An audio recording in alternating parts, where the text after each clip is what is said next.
You ever, and I already know you're going to say yes to this, irrationally justify something? Irrationally? Let me explain. Sitting Yeah. on the couch last night, like, man, the Wi-Fi is like sucking right now. Like, what is going on? I look at Hmm. it, and like I do a little speed testing. It's pulling down like 10 megs. Like, what is Yeah. going on? Like, well, time to get rid of it. Like, no troubleshooting. Just like, let's just throw this So, thing out. all right. So I went through this because Right. this is a couple weeks ago, 3 weeks ago. I don't know. We were watching Yep. some TV show, movie, whatever, and it actually stopped playing, like it with a whatever. So I Mm-hmm. checked the internet speed, and same thing. It was 10 megabits down, like maybe one up something, or even less. Maybe it was less than one. I don't know, it was some tiny thing.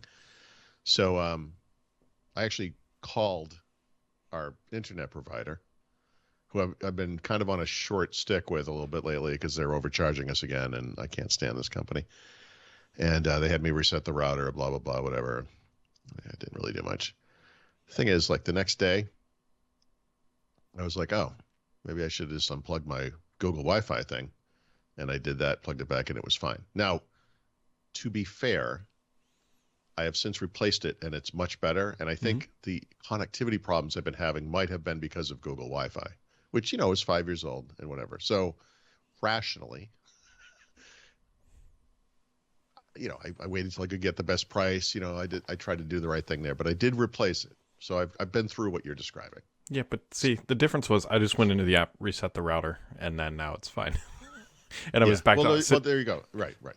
back to sitting on the couch, getting 200 down, going, yeah, this is probably fine. It's fine. Yeah. Yep. And I was like, man, this is how it starts. Now it's just gonna peck at me, going, well, it happened once, it could happen again. That actually. So, my description short sold how terrible I am because I have Well, we all know the this ha- this this go problem on. has occurred from time to time. This is the thing. The unreliability stuff is tough because you want it to either work or not work, and then if it doesn't work, you can replace it. But when it works most of the time, but then it's sporadic and you don't know what it Mm-hmm. it, it introduces that kind of instability and uncertainty thing. And it's tough for me because I do podcasts like this or whatever, and you want it to work. It's like a rational thing, right? To keep using that word. Yeah. So yeah, I don't know. I I, I don't. I will say just on a weird coincidental thing. I Mm-hmm. get an email from Pocket every day that has a list of 5 or 7 articles you might want to read, and you can save them to Pocket, right? So one of them was about why do people want things they don't need, right?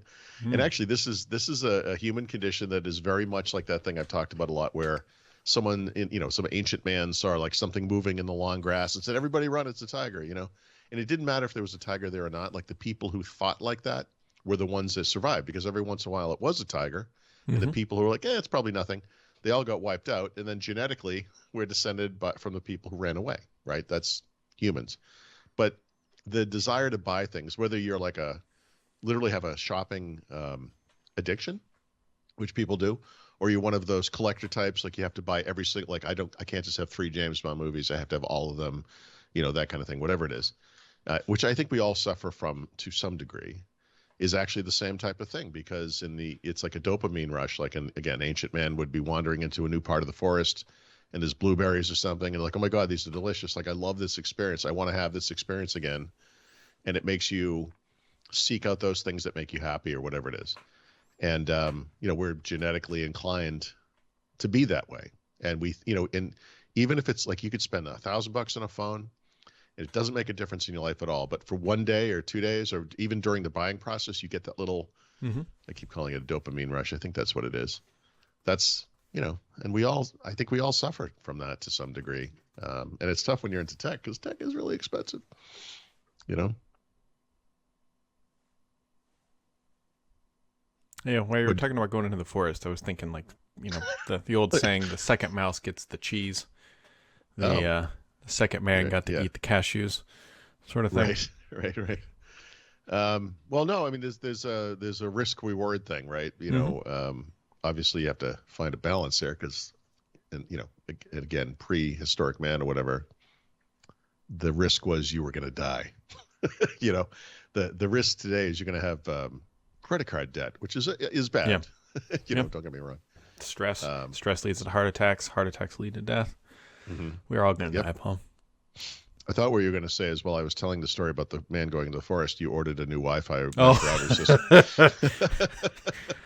which would have been, I'm sure my wife perfect. probably has alerts now set up for any time there's a purchase over $300. She gets an instant notification that just kicks off a text message that comes to me that just says why.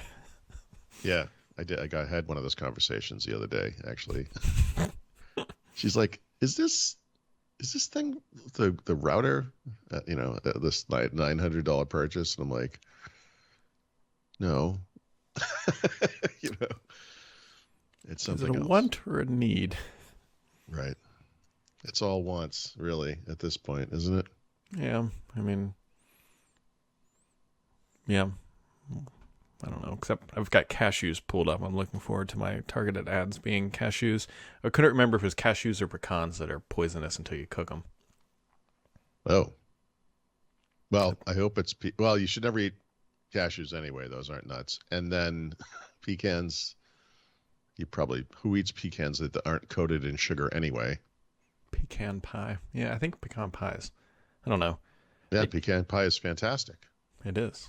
I I don't even know what kind of nuts I enjoy, to be honest. Like whenever I'm eating nuts, Right. You'll hit whatever, one, you're like, this it's is always in a mixed conglomerate of other great. Right. nuts. I don't know. And you just kind of Doesn't reach. matter what kind you like. If you just had a bowl of that one kind, you'd get tired of it. Yeah. Part of the appeal is that you hit one every once in a while, like, oh, nice. And the other ones are just like eating rocks. Say all that about Windows, really. Right? I mean, it's every once in a while you hit one, you're like Windows 7, like, oh, that's kind of nice. Oh, I hit a Windows 8. Oh. Ooh. It's like the box of chocolates where the one that has that terrible center where you actually have to spit it out. Yeah, speaking of Windows 8, they're doing some more, this latest Insider build. Well, there's nothing really on the surface. They're doing some more, and we've noticed this a lot recently. I think we've even talked about it maybe, that they're pulling more and more stuff, it looks like, out of Explorer, the process Explorer, related to the taskbar. So, just something, just more. Something's going on there. They're experimenting with search in the taskbar, which I don't think is necessary. I think we already have 21 ways to get to search. I don't understand what this. It's like a new search. You know what? I don't really want an experience. I want the thing I'm looking for. Yeah, that's right. That's right. And I want to be able to get to it no matter what skill level I am. So there can be an obvious thing for new people. There can be a keyboard shortcut for experienced people. Whatever it is. And I don't know that we need more stuff. I mean, I think one of the comical things about Windows 10 and 11 is that there are so many different ways to hit this thing. Mm-hmm.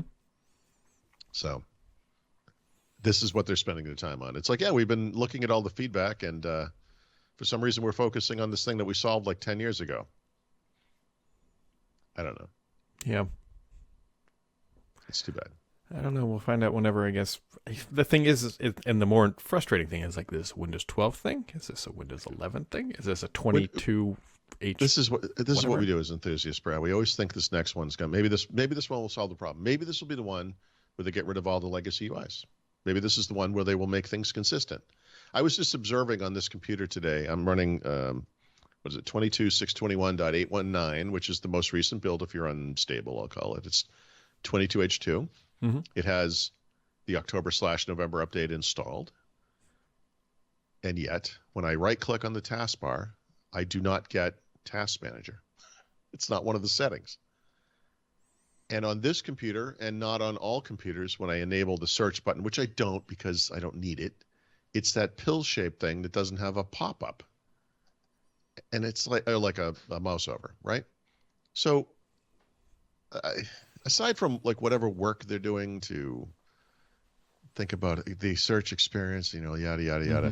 there's also an incredible inconsistency across Windows 11, not in the Insider program, but out in the world. And I don't understand that because most of my computers still have the old style search icon where you get the mouse over, which I turn off anyway. I don't care. And technically, I mean, literally, I should be able to get Task Manager from the taskbar, and it's not there on this computer. It varies from PC to PC, which it shouldn't.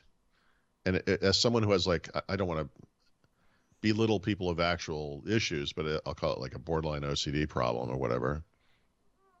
This makes me insane. Well, right? if you want the fact that these things are different. a little insight into my cashew of a life, Imagine when someone comes to you and says, hey, your app doesn't work on my taskbar. And then you Right. got to try to figure out what taskbar they have, what search experience is on there, what pill shape, because those different shapes have different meaning. It's Dude, a I'm going to nightmare. make your half life the time. even worse because what I just described means that those questions in some ways don't solve all the problems. Like Right. you could have two different PCs, exact same configuration, build number, blah, blah, blah, Mhm. whatever, and they could be seeing two different things. And, you know, it's actually, it kind of raises the issue I just brought up to a different level when you think about it, because to me, it's just personally frustrating. I feel like it should be frustrating to anybody. I think it should be unacceptable to Microsoft as a software company. But what you're describing is a support nightmare Mhm. that is technically non-solvable in some cases. Like Yeah. all I mean, you can good luck. do is It's, say, try this and see what happens. You know, yep. Because it to should your be consistent. exact point, they could be on the same builds and have two different experiences. Right. And that is why we drink at 9 a.m. Exactly. Exactly.